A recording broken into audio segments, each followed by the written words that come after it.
আজকের ভিডিওটা না দেখলে আপনি বুঝতেই পারবেন না বাংলা ঠিক কোন আগুনের মধ্য দিয়ে যাচ্ছে। একদিকে চলছে রোহিঙ্গা অনুপ্রবেশ নিয়ে হাইকোর্টে মামলার ঝড়, বাংলায় এনআরসি লাগু হোক বলে উঠেছে গর্জন, আর ঠিক তার সাথেই সিঙ্গেল রায়ের জন্য অপেক্ষা করছে গোটা রাজ্য। শুধু তাই নয়, এবার আদালতের স্পষ্ট মন্তব্য, আধার, ভোটার আইডি, রেশন কার্ড এইসব আর নাগরিকত্বের প্রমাণ নয়। তাহলে তাহলে কি দিয়ে প্রমাণ হবে কে নাগরিক আর কে অনুপ্রবেশকারী? আর এইদিকে তৃণমূল শিবিরে চলছে প্রবল ভাঙন। বিগ ব্রেকিং নিউজ, ভোটের আগেই দল ছাড়ছেন শীর্ষ নেতারা, নতুন দল গেড়ার তোড়জোড় শুরু। এদিকে মমতার জন্য আরও বড় ধাক্কা, ঘাটালের মাস্টার প্ল্যানে হঠাৎই দেবের বিস্ফোরণ। আমি তো এমপি ছিলামই না, এখন গাল খেতে হবে। ভেতরের ক্ষোভ উঠে এলো ক্যামেরার সামনেই। একদিকে কেন্দ্র চাইছে এনআরসি, অন্যদিকে রাজ্যে চলছে ভোটার তালিকা ঘিরে বিভ্রান্তি, সুপ্রিম কোর্টের কটাক্ষ। নির্বাচন কমিশন কি নিরপেক্ষ থাকবে? প্রশ্ন এবার কমিশন, প্রশাসন আর নেতাদের নির্ভরযোগ্যতা নিয়ে। বাংলার রাজনীতি এখন আগুনে ঝলসে যাচ্ছে। একদিকে অনুপ্রবেশ, আরেকদিকে ভোটার আইডি বিতর্ক, দলের ভাঙন আর আদালতের রায়, সব একসাথে ঘূর্ণিঝড় তুলে দিচ্ছে রাজ্য রাজনীতিতে। ভিডিওটা এখনই শেষ করবেন না, পুরোটা দেখুন, লাইক দিন, চ্যানেলটা সাবস্ক্রাইব করে রাখুন আর কমেন্টে লিখে জানান আপনার মতে বাংলায় এনআরসি হওয়া উচিত কিনা। তো দেখুন, আজ প্রথম খবর উঠে আসছে, আধার, ভোটার আইডি, রেশন কার্ড নাগরিকত্বের প্রমাণ নয়, সুপ্রিম কোর্টে নির্বাচন কমিশন। তো বিহার বিধানসভা ভোটের আগে তালিকা সংশোধনের কাজ নিয়ে সুপ্রিম কোর্টকে স্পষ্ট ভাষায় ভারতের নির্বাচন কমিশন জানিয়ে দিয়েছে যে আধার কার্ড সচিত্র ভোটার পরিচয়পত্র এবং রেশন কার্ড ভারতীয় নাগরিকত্বের প্রমাণ নয়। ফলে এই সব নথি ভোটার তালিকায় নাম থাকার জন্য বাধ্যতামূলক প্রমাণ হতে পারে না। একই সঙ্গে শীর্ষ আদালতকে কমিশন জানিয়েছে বিহারের বিশেষ ভোটার তালিকা সংশোধনের কাজে নাগরিকত্বের প্রমাণ চাওয়ার অধিকার এবং কর্তৃত্ব তাদের আছে। গুচ্ছ আবেদনের সুপ্রিম কোর্টের তলব করা প্রতি হলফনামায় একথা জানায় কমিশন। আবেদনকারীদের দাবি ছিল ভোটার তালিকা সংশোধনের নামে কমিশন নিজের এখতিয়ারের বাইরে গিয়ে কাজ করছে। তার জবাবে কমিশন বলেছে একমাত্র ভারতীয় নাগরিকরাই ভোটার তালিকায় নাম তুলতে পারবেন এবং তা দেখা পর্যালোচনার একমাত্র বিধিবদ্ধ দায়বদ্ধতা কমিশনেরই আছে। কমিশন সর্বোচ্চ আদালতকে প্রত্যুত্তরে জানায় দেশের ভোটার তালিকায় নাম থাকার ন্যূনতম যোগ্যতা হচ্ছে তাকে ভারতের নাগরিক হতে হবে। যে কারণে কমিশনের কর্তব্য এবং দায়িত্ব হচ্ছে সেই শর্ত পূরণ হচ্ছে কিনা তা পুঙ্খানুপুঙ্খভাবে বিচার করা। ভোটার তালিকা সংশোধনের নামে বহু নাম ছাঁটাই করা হয়েছে। এই অভিযোগের জবাবে কমিশন আদালতকে জানিয়েছে ভোটার রেজিস্ট্রেশন অফিসার যখন দেখছেন কোনো ব্যক্তির নাম তালিকায় থাকার কোনো যোগ্যতা নেই, তখনই তার নাম বাদ যাচ্ছে। এক্ষেত্রে বৈষম্যের কোনো কারণ ঘটছে না। কমিশন বলেছে তাদের একমাত্র লক্ষ্য ভারতের নাগরিক নন এমন ব্যক্তির নাম তালিকা থেকে বাদ দেওয়া। এই কাজের জন্য নাগরিকত্ব আইন 1955 মোতাবেক তাদের সেই ক্ষমতা রয়েছে। কমিশনের প্রত্যুত্তরের পরে সুপ্রিম কোর্ট এই মামলার পরবর্তী শুনানির দিন ধার্য করেছে আগামী 28 জুলাই। এছাড়াও দেখুন, আজ আরও একটি বড় খবর উঠে আসছে, রোহিঙ্গা অনুপ্রবেশ বেড়েই চলেছে, বাংলায় অবিলম্বে এনআরসি লাগু হোক, হাইকোর্টে মামলা। তো পশ্চিমবঙ্গে অবিলম্বে জাতীয় নাগরিক পঞ্জি কার্যকর করার দাবিতে কলকাতা হাইকোর্টে দায়ের হলো জনস্বার্থ মামলা। বিচারপতি সুজয় পাল এবং বিচারপতি স্মিতা দাসের ডিভিশন বেঞ্চ এই মামলা গ্রহণ করেছে। এই মামলা দায়ের হতেই আদালত রাজ্য সরকারের কাছে জানতে চেয়েছে এর আগে এনআরসি বিষয়ক কোনো মামলা দায়ের হয়েছে কিনা। আর এই মামলাটির শুনানি হতে চলেছে চলতি সপ্তাহের শুক্রবার। মামলাকারীর আইনজীবী ব্রতিন কুমার দে এবং প্রদীপ মজুমদারের দাবি, দেশের বিভিন্ন রাজ্য এবং প্রতিবেশী দেশ থেকে অনুপ্রবেশকারীরা পশ্চিমবঙ্গে ঢুকছে। বিশেষ করে রোহিঙ্গা অনুপ্রবেশ উল্লেখযোগ্য হারে বেড়েছে। এর ফলে রাজ্যে আইন শৃঙ্খলার পরিস্থিতির অবনতি ঘটছে বলে অভিযোগ। মহিলাদের নিরাপত্তা, শিশুদের সুরক্ষা এবং সমাজে সামগ্রিক স্থিতাবস্থার ওপর এই অনুপ্রবেশের প্রভাব পড়ছে বলে মামলায় দাবি করা হয়েছে।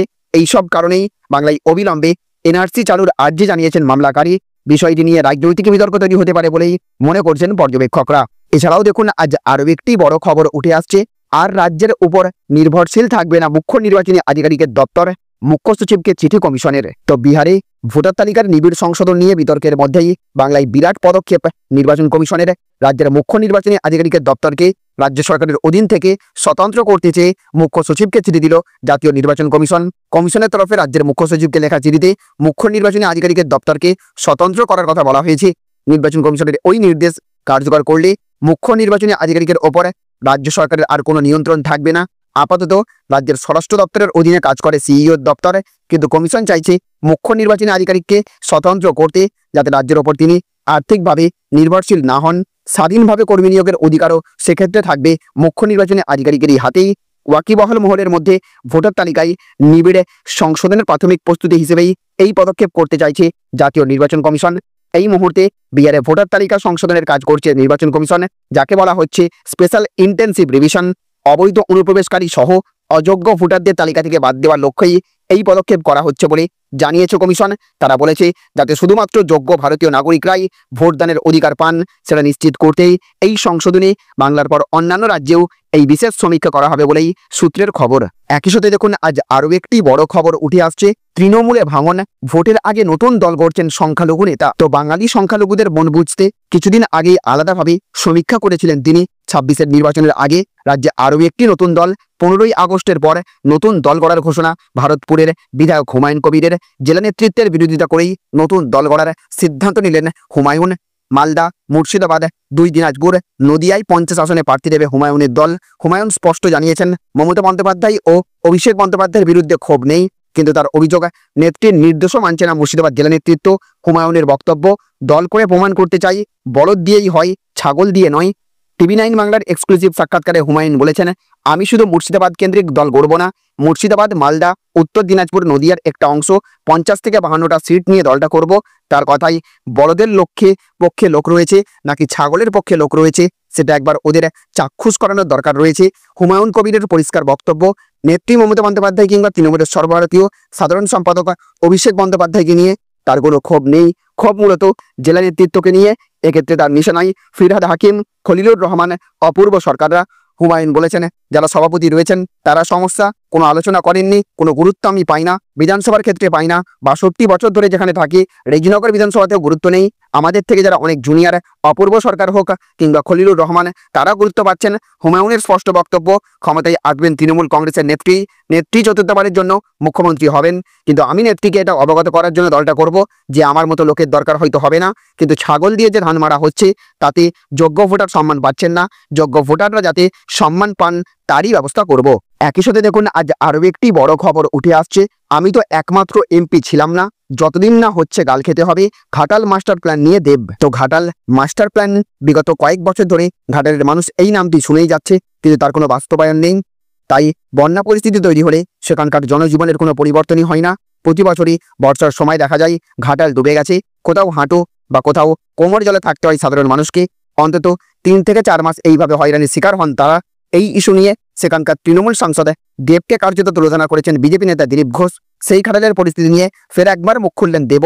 দ্য ওয়ালকে একান্ত সাক্ষাৎকার দিয়ে ঘাটাল মাস্টার প্ল্যান প্রসঙ্গে তৃণমূল সাংসদ স্পষ্ট বলেছেন, যতদিন না হচ্ছে ততদিন গাল খেতে হবে, কিন্তু এতদিনে যে কোনো কাজ হয়নি সেটাও মানছে না তিনি। বরং অতীতের কথা টেনে দেব এটাও বুঝিয়ে দেন বিগত 35-40 বছরেও ঘাটাল নিয়ে ভাবেননি তৎকালীন সাংসদরা। নিজের রাজনীতি ছাড়ার প্রসঙ্গে অভিনেতা সাংসদের বক্তব্য, আমি তো আর থাকতে চাইনি, রাজনীতি ছেড়ে দিয়েছিলাম, কিন্তু আমাকে আবার নিয়ে আসা হলো, শর্ত দিয়েছিলাম, তাতেও দিদি হ্যাঁ বললেন। এরপর 2000 কোটি টাকার প্রকল্পের 700 কোটি টাকার অনুমোদন হয়েছে, তাও আমাকে ট্রোল করা হয়। এগুলো শোনা আমার অভ্যাস হয়ে গেছে, কিন্তু প্রকল্পের কাজ শেষ হওয়া পর্যন্ত তো অপেক্ষা করতে হবে, যতদিন না হবে ততদিন আমাকে গাল খেতে হবে। তো বন্ধুরা, এই ছিল আজকের কিছু গুরুত্বপূর্ণ খবর। আজকের ভিডিওটি যদি আপনার ভালো লেগে থাকে তাহলে অবশ্যই একটা লাইক দিন, বন্ধুদের সঙ্গে শেয়ার করুন, আর চ্যানেলটি সাবস্ক্রাইব করতে ভুলবেন না। পাশে থাকা বেল আইকনটা প্রেস করুন, যাতে ভবিষ্যতে আমরা যখনই নতুন কোনো গুরুত্বপূর্ণ খবর নিয়ে আসি আপনি সবার আগে তা দেখতে পান। আপনার মতামত জানাতে ভুলবেন না কমেন্টে, কারণ আপনার প্রতিটি মন্তব্য আমাদের আগামী ভিডিওগুলোকে আরও ভালো করার পথে সাহায্য করে। দেখা হবে খুব তাড়াতাড়ি নতুন এক ভিডিওতে, নতুন খবর আর নতুন বিশ্লেষণ নিয়ে। ততক্ষণ পর্যন্ত ভালো থাকুন, সাবধানে থাকুন এবং সত্যের পাশে থাকুন।